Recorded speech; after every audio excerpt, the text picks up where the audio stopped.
രാമായണേ ഉമാമഹേശ്വര സംവാദേ യുദ്ധകാന്ഡം. സീതാസ്വീകരണം.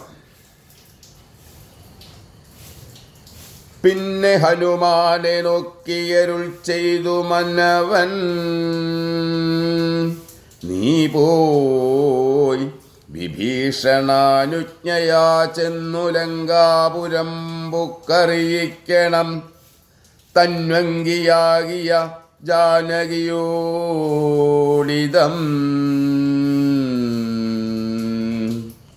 നക്തഞ്ചരാധിപ നിഗ്രഹമാദിയാം വൃത്താന്തമെല്ലാം പറഞ്ഞു കേൾപ്പിക്കണം.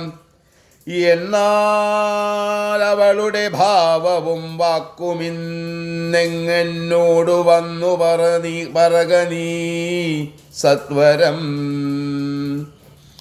എന്നതു കേട്ടു പവനതനയനും ചെന്നു ലങ്കാപുരം പ്രാപിച്ചനന്തരം വന്നു നിശാചരർ സൽക്കരിച്ചിടുവാൻ നന്ദിതനായൊരു മാരുതപുത്രനും രാമപാദാബ്ജവും ധ്യാനിച്ചിരിക്കുന്ന ഭൂമിസുതയെ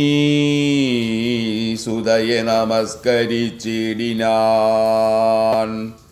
ഭക്തപ്രസാദമാലോക്യ കവിവരൻ വൃത്താന്തമെല്ലാം പറഞ്ഞു തുടങ്ങിനാൻ.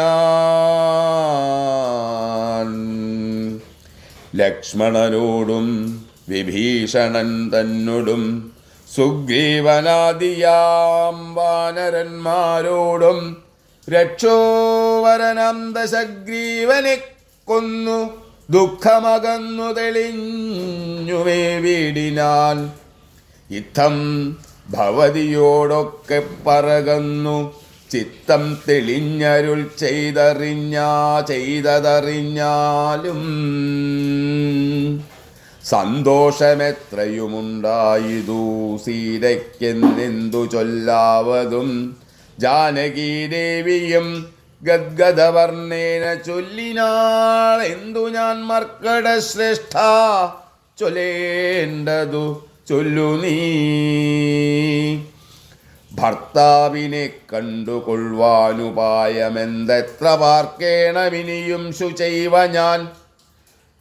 നേരത്തതിന്നു യോഗം വരുത്തിയിടു നീ, ധീരത്വമില്ലിനിയും പൊറുത്തിടുവാൻ.